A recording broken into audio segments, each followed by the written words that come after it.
Hey there, and thanks for joining me for today's First Five. Today we take a look at a passage in Mark that I've read many times. It's the one where Peter, as predicted, denies knowing Jesus.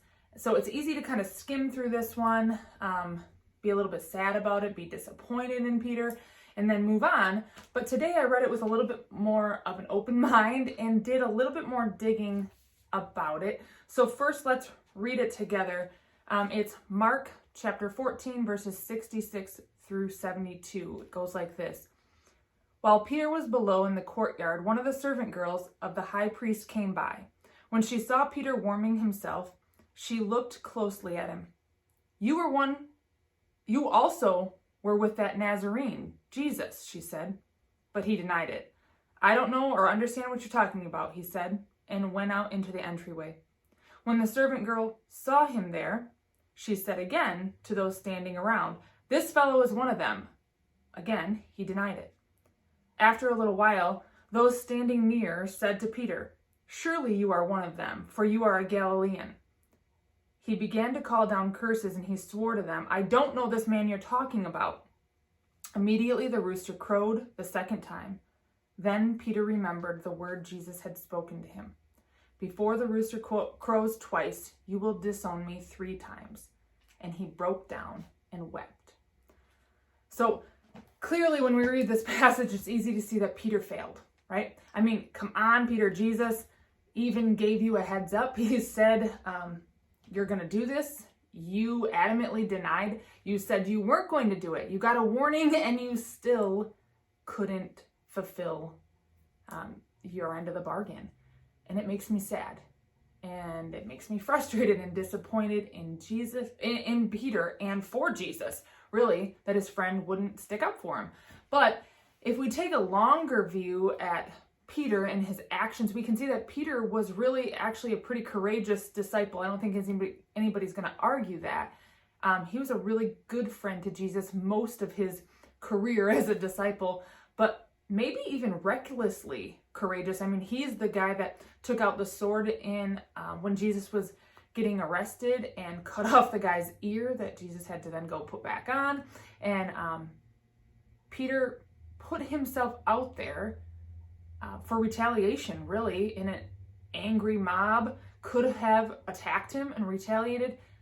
But I think in those instances, it would be natural for me, like, the ramifications for your action, I probably would have been out of there, right? It would probably be natural, maybe even smart, to lay low for a little bit of time after you do something like that. He probably should have hid out a little bit for his own protection. But here's what I noticed for the first time after reading that passage is that Peter stayed. He stayed in the courtyard.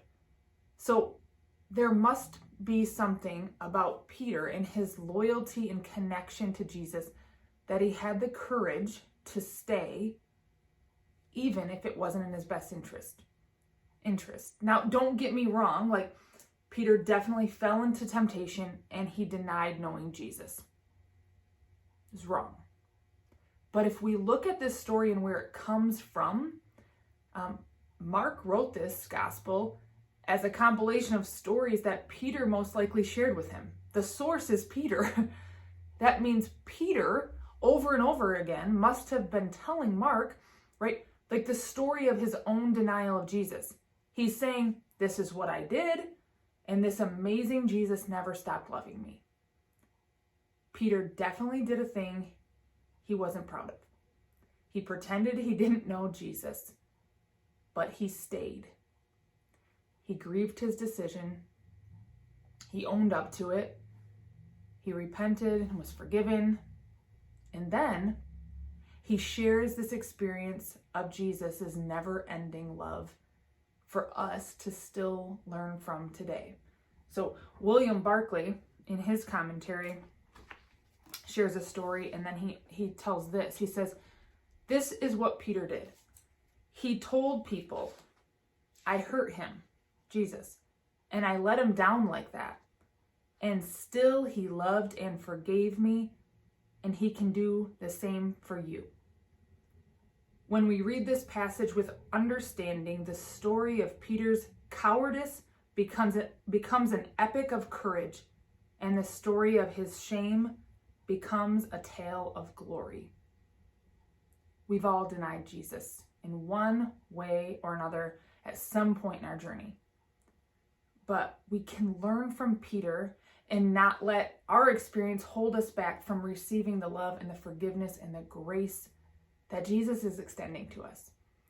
And also, we can't forget to extend that same thing to others as well. Have a great day.